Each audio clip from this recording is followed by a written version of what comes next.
देश लूटने वाले देश से बाहर है, इज्जत लूटने वाले जेल से बाहर है, और जो पिछले 5 साल से साइलेंट प्रोटेस्ट कर रहे हैं वो जेल के अंदर है। और हमारे देश को समझ नहीं आ रही कि सवाल भी क्या करना है, बस एक सोशल मीडिया ट्रेंड के पीछे भागे चले जा रहे हैं। और दूसरा आदमी सोशल मीडिया के ऊपर सोनम वांगचुक को सपोर्ट कर रहा है क्योंकि पहला आदमी भी कर रहा था। एक वेब बन चुकी है कि भैया अगर सोनम भैया की सपोर्ट में बोलेंगे तो अच्छे सब्सक्राइबर मिलेंगे, बट कोई भी आगे इस चीज का कोई भी लॉजिक नहीं देके गया कि भैया हमारी सरकार लद्दाख की बातें मान क्यों नहीं रही है। क्योंकि अगर हम लोग बहुत प्रैक्टिकल कॉन्वर्सेशन करें तो बीजेपी वही पार्टी है ना जो वोट लेने के लिए और अपना वोट बैंक बनाने के लिए कोई भी रूल बना सकती है, बट वो लद्दाख को स्टेटहुड भी नहीं दे रही और ना ही 6th शेड्यूल में डाल रही। और मीडिया ने इस चीज का अलग ही हवा मचा रखा है, फेक न्यूज भर रखी है और उसके ऊपर तमाशा बना रही है। और कुछ मीडिया के एंकर्स को हमारे टैक्स के पैसे से फंड किया जा रहा है। कांग्रेस सरकार कर्नाटक के अंदर रोजगार नहीं दे पा रही। एक आदमी ने ऑलमोस्ट 40 साल केस लड़ लिया क्योंकि उसके ऊपर 100 रुपए की रिश्वत लेने का केस था। और आज की डेट में भी हमारी सरकार को यह बताने के लिए कि भैया जो भी मांगी जा रही है ना वो सीरियस है, उसके लिए किसी ना किसी आदमी को अपनी जान देनी ही पड़ती है। पिछले 2 हफ्तों के अंदर क्या हुआ इंडिया के अंदर हम बात करेंगे, तीनों पार्टीज को क्रिटिसाइज करेंगे और प्रैक्टिकली बात करेंगे, क्योंकि मुझे ना ही राइट विंग से पैसा आ रहा और ना ही मुझे लेफ्ट विंग से गालियां पड़ेंगे का डर है। सबसे पहले हम लोग सबसे मेन बात के ऊपर बात कर लेते हैं और वो है लद्दाख। लद्दाख के अंदर कुछ टाइम पहले राइट्स हुए, 4 लोग मर गए, 80 से ज्यादा लोग घायल हो गए, और जो मरने वाले लोग थे उसके अंदर एक आर्मी का भी आदमी था। और ये सारी बेसिक चीजें तुम लोगों को ऑलरेडी पता है, तुमने सोशल मीडिया से कंज्यूम कर ली। हमारी वीडियो लेट आई है क्योंकि मैं दोनों पक्षों की बातें बीच में रखना चाहता था, तो मैं उन चीजों को रिपीट करके टाइम वेस्ट नहीं करूंगा जो तुमको ऑलरेडी पता है। अभी अगर प्रैक्टिकली देखें तो लद्दाख 4 चीजें मांग रहे हैं, जिसके अंदर से सबसे पहली चीज है कि भैया वहां पे अनएम्प्लॉयमेंट बहुत है। वो चाहते हैं कि भैया थोड़ी सी एम्प्लॉयमेंट आए, थोड़ा सा रोजगार बढ़े and so on thing. Although जो वहां पे मैक्सिमम लोग हैं वो ट्राइबल एरिया से बिलोंग करते हैं और ट्राइबल एरिया को SC ST के अंदर डाला जाता है, जिससे उनको एक रिजर्व कोटा मिला हुआ है। अगर वो गवर्नमेंट जॉब की तैयारी करते हैं तो उनको ऑलरेडी एक प्रायोरिटी मिलेगी। स्टिल वहां पे जो अनएम्प्लॉयमेंट रेट है वो 22% से भी ज्यादा है, और ये डेटा इंडिया का एवरेज अनएम्प्लॉयमेंट रेट से ऑलमोस्ट डबल है। तो उनके लिए अनएम्प्लॉयमेंट एक बहुत बड़ा इशू, और ये चीज डेटा देख के समझ आती है। दूसरी उनकी मांग थी कि भैया हमको लोकसभा के अंदर 2 MPs दिए जाए। जब भी पार्लियामेंट्री डिबेट्स होंगी तो हमारे पास सिर्फ एक ही MP है जो हमारा पक्ष रखने के लिए वहां पे जाता है, जो कि सफिशिएंट नहीं है। तो हमें 2 MPs चाहिए जो एटलीस्ट हमारी मांगों को पार्लियामेंट के अंदर रख सके। अब इनकी टोटल 4 डिमांड थी, और ये 2 ऐसी डिमांड थी जिनको मैंने पहले बताया है, जिसके ऊपर गवर्नमेंट बोल रही थी कि ठीक है भैया बैठते और बात करते हैं। पर ये दोनों डिमांड्स ना इनकी मेन डिमांड्स नहीं थी। ये दोनों डिमांड है ना एक साइड चिक की तरह थी कि भैया ये भी पूरी कर देना, पर हमारी मेन डिमांड है 6th शेड्यूल। अभी 6th शेड्यूल क्या होता है, वो सिर्फ और सिर्फ स्टेट्स को दिया जाता है, यूनियन टेरिटरीज को नहीं दिया जाता। तो फिर लद्दाख ने एक और डिमांड को ऐड किया कि भैया हमको सबसे पहले स्टेटहुड दे दो, उसके बाद हमको 6th शेड्यूल दे दो। अभी हम लोग काफी टाइम से सुनते आ रहे हैं कि भैया 6th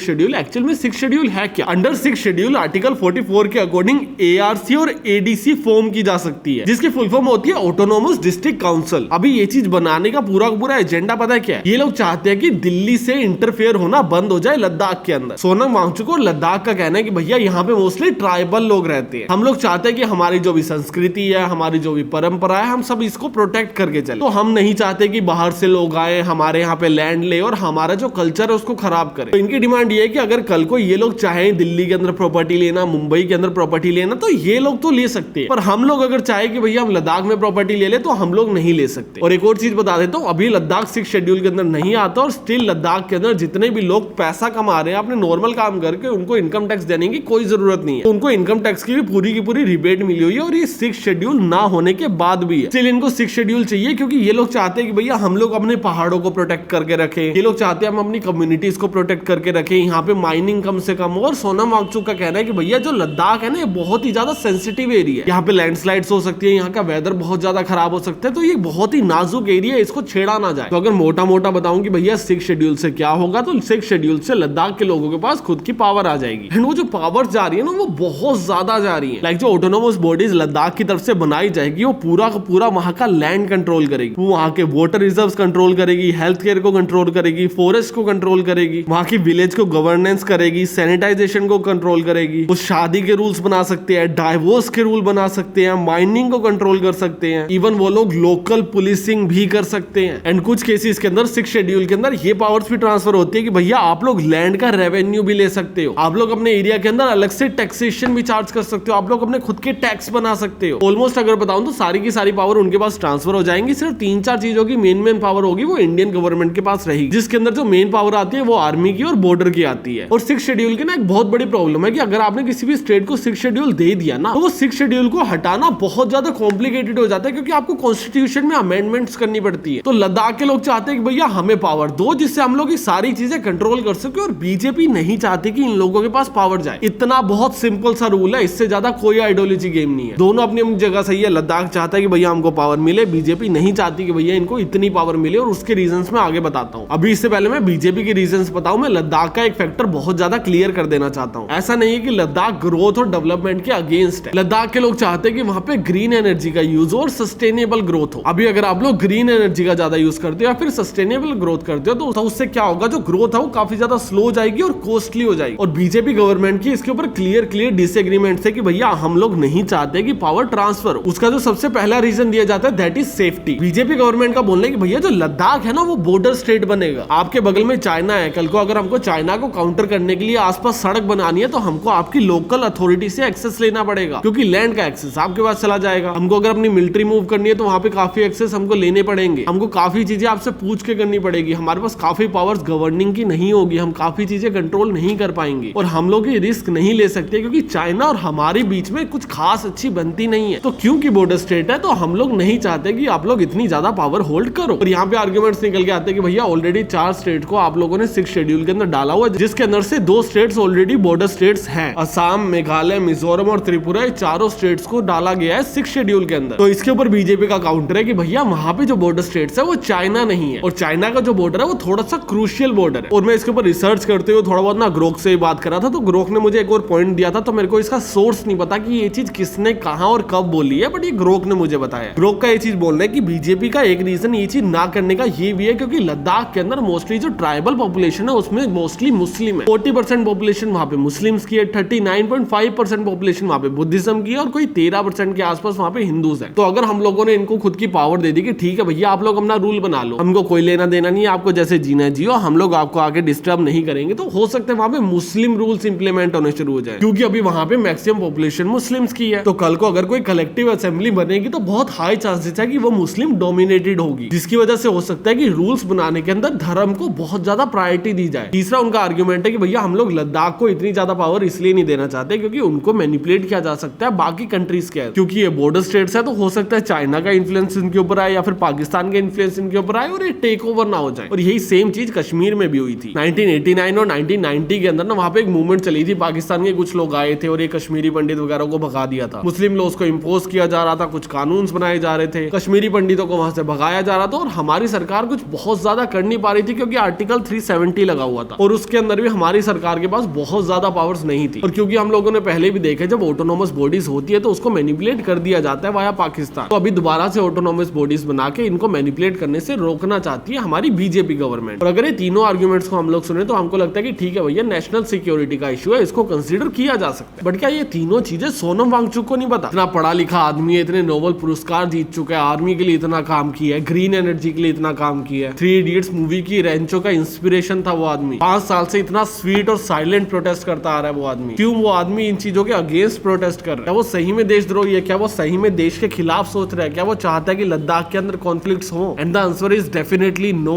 जैसे मैंने बोला था कि यहाँ पे आइडियोलॉजिकल इश्यूज है, सिक्योरिटी इश्यूज डेफिनेटली यहाँ पे एग्जिस्ट करते हैं, बट कुछ आइडियोलॉजिकल इश्यूज भी हैं। जैसे लद्दाख के लोग चाहते हैं कि भैया यहाँ पे सस्टेनेबल ग्रोथ हो, यहाँ पे माइनिंग्स ना हो, पर बीजेपी गवर्नमेंट ये चीजें नहीं चाहती है। बीजेपी गवर्नमेंट का पता क्या है? उनका ना बहुत सिंपल सा है, लद्दाख से ये लोग इनकम टैक्स तो कलेक्ट करते नहीं है, इनडायरेक्ट टैक्सेस के अंदर जीएसटी वगैरह थोड़ा बहुत आ जाता होगा। अभी क्या होता है जब महाराष्ट्र से टैक्स कलेक्ट होता है, दिल्ली से होता है, हरियाणा से होता है, यूपी से होता है, तो उस पैसों का क्या किया जाता है? वो ना हर उस स्टेट के अंदर बांट दिए जाते हैं जिस स्टेट को ज्यादा जरूरत होती है, क्योंकि अगर पूरे देश के पॉइंट ऑफ व्यू से देखोगे तो आपको तो पूरे देश को ग्रो करना है ना। आप चाहते हो कि भैया लद्दाख की जीडीपी भी अच्छी हो, आप चाहते हो महाराष्ट्र की भी अच्छी हो, आप चाहते हो यूपी की भी अच्छी हो, बिहार की भी अच्छी हो। एज अ गवर्नर बॉडी आपका एजेंडा तो हर स्टेट की जीडीपी को बढ़ाना है ना। हर स्टेट के अंदर आप लोग चाहते हो कि बिजनेस जाए, कंपनी जाए, एम्प्लॉयमेंट जाए, माइनिंग हो, जो रिसोर्सेज हो उसको कैपिटलाइज किया जा सके और पैसा बनाया जा सके। क्योंकि अगर तुम लोग प्रैक्टिकली सोचो तो एक सरकार का काम होता है देश को तरक्की करवाना पैसों के अंदर, तो वो एट द एंड बिजनेस ही कर रहे होते हैं। तो देश के अंदर जितनी भी बिजनेस अपॉर्चुनिटीज हैं वो उसको एक्सप्लोर तो करेंगे ही। अभी लद्दाख के अंदर क्या है ना, लद्दाख के अंदर मिनरल्स बहुत है। बीजेपी गवर्नमेंट चाहती है कि भैया उनकी माइनिंग की जाए और उनको बेचा जाए और कैपिटलाइज किया जाए, वहां पे नई नई कंपनीज लाई जाए, वहां पे नई नई इंडस्ट्रीज लगवाई जाए, वहां पे जितना ज्यादा कैपिटलिज्म हो उसको स्प्रेड किया जा सके। और वहां के सारे लोग इन चीजों से डरते हैं कि भैया हमको ये सारी चीजें नहीं चाहिए, हमको प्रोटेक्ट हो गए रहना एंड सो ऑन थिंग। अभी अगर तुम लोग प्रैक्टिकली देखोगे ना तो सोनम वांगचुक है ना वो लद्दाख के अंदर रहते हैं, उनको वहां के लोग पता है, वहां की कंडीशन पता है, वहां की ग्राउंड रियलिटी को ज्यादा अच्छे से एक्सपीरियंस किया, वहीं रहे हैं, वहां की प्रॉब्लम्स के लिए सॉल्यूशंस बनाए हैं, उन्होंने फास्ट इंटरनेट डिस्कवर किया, इग्नूस बनाए पानी सेव करने के लिए, इंडियन आर्मी के लिए हीटेड टेंट्स बनाए, बहुत चीजें बनाई। तो ये चीज बोलना गलत नहीं होगा कि अगर उनको लगता है कि यहाँ पे अगर बहुत तेजी से डेवलपमेंट की जाएगी तो हो सकता है लद्दाख का लॉस हो, पर इंडियन गवर्नमेंट कैपिटलिस्ट माइंडसेट से सोच रही है, वो इन चीजों को नहीं देख रही है। वो इसको इस तरह से देख रही है कि भैया जितना भी कैपिटलाइज किया जा सके करना चाहिए, थोड़े बहुत फकअप्स होंगे, जब होंगे तब देखेंगे। एंड इन दोनों चीजों के अंदर ना सिर्फ और सिर्फ आइडियोलॉजीज का इश्यू, और ये दोनों ही प्रो इंडिया है, बट ये प्रो इंडिया से एंटी इंडिया एक आदमी बना दिया जाता है सिर्फ और सिर्फ गिरी हुई हरकतें करके, और वो है हमारा बिकाऊ मीडिया। क्योंकि बीजेपी गवर्नमेंट की एक बहुत बड़ा इशू है कि उनके माइंड में अगर उन्होंने सोच लिया कि भैया हम सही है तो हम सही है, कभी भी आगे इन चीजों को जस्टिफाई नहीं करेंगे, कभी भी आगे इन चीजों को क्लैरिफाई नहीं करेंगे, आएंगे और बस इंपोज कर देंगे कि भैया ऐसा ही होगा। एंड ये चीज इस सरकार की सबसे ज्यादा गंदी है। मैंने काफी कानून देखे, जो फार्मर बिल लाए थे कितना बढ़िया कानून था, नहीं लगा पाए ना क्योंकि आप लोग फार्मर्स को समझा ही नहीं पाए, आप उनको कॉन्फिडेंस में ले ही नहीं पाए। एज अ गवर्नमेंट ये आपका काम है कि आप लोग अपनी जनता से कोऑर्डिनेट करो, आप कोऑर्डिनेट ही नहीं कर पा रहे हो,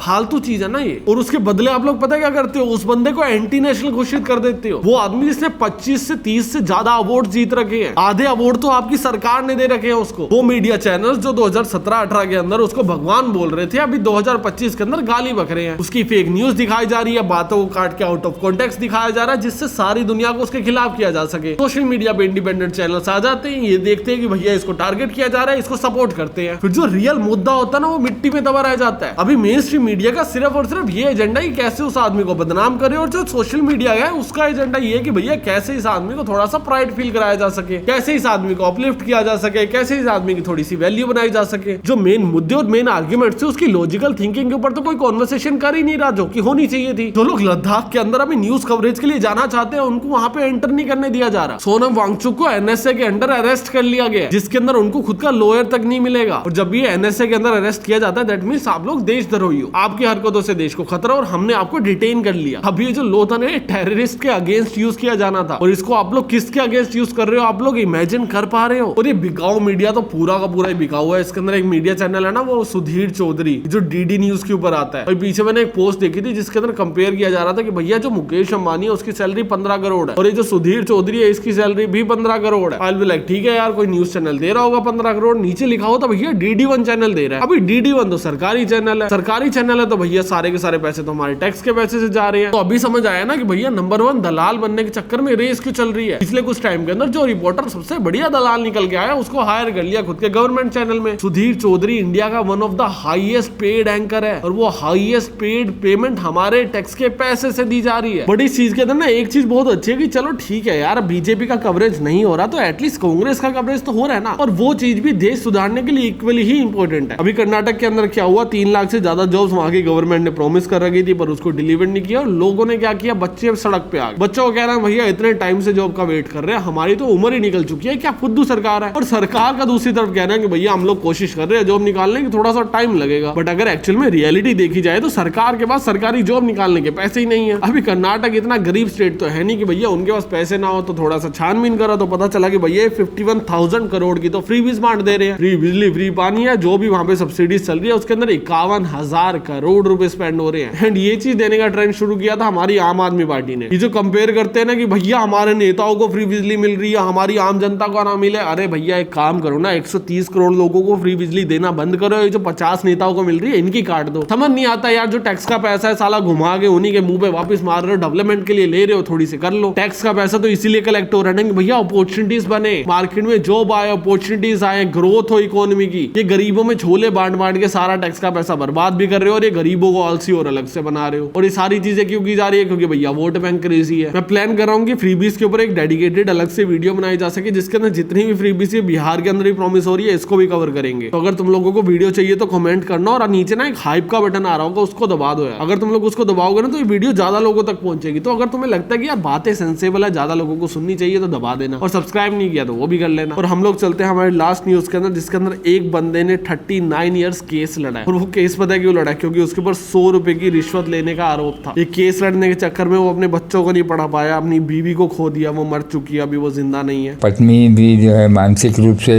बीमार हो गई और उनकी मृत्यु भी हो गई है ना, तो इसलिए मेरा सारी व्यवस्था घर की, बच्चों की, भविष्य सब खत्म हो गया। और इस आदमी को जो जस्टिस मिली है वो 39 ईयर्स बाद मिली है। एंड ये बात ना इतनी फक अप है कि मैं इसके ऊपर मजाक भी नहीं बना सकता। हमारे पास जजेस इतने कम है, हमारा लॉ इतना फकोल है ना भाई आज की डेट में भी 5.3 करोड़ केस पेंडिंग है। हमारे पास जजेस है सिर्फ 26,890 और हर जज के पास जो केसेस आते हैं वो आते हैं ऑलमोस्ट 2000 केस पर जज। और ये वो केसेस है जो पेंडिंग पड़े हैं, ये वो केसेस नहीं है जो नए भी होने वाले हैं। आज की डेट में अगर रियलिटी में देखा जाए ना तो पहले एक लाइन या धमकी होती थी कि भैया साले तुझे तो कोर्ट में देख लूंगा, वो लाइन ना मजाक बन चुकी है। क्योंकि अगर आप लोग किसी को कोर्ट में देखना चाहते हो ना तो भैया 4 महीने बाद की डेट मिलेगी और उसके अंदर भी आप सिर्फ उसको देख पाओगे, आपके मुद्दे के ऊपर डिबेट नहीं होगी। क्योंकि डिबेट के लिए उसके बाद 3 महीने बाद का टाइम मिलेगा और जो 3 महीने बाद की भी डेट मिलेगी उसके अंदर भी राम रहीम को ही बेल दी जाएगी, तुम्हें कुछ नहीं मिलेगा। तुम्हारे देश का कानून तुम्हारी हक के अंदर वर्क कर जाए। अरे भैया पैरेलल वर्ल्ड के अंदर जी रहे हो क्या? ये दुनिया दूर से परियों की दिखती है नहीं। बाकी मुझे ट्विटर पे फॉलो कर लेना, चैनल को सब्सक्राइब कर लेना और मैं तुमसे मिलता हूँ अगली वीडियो में। तब तक के लिए बाय।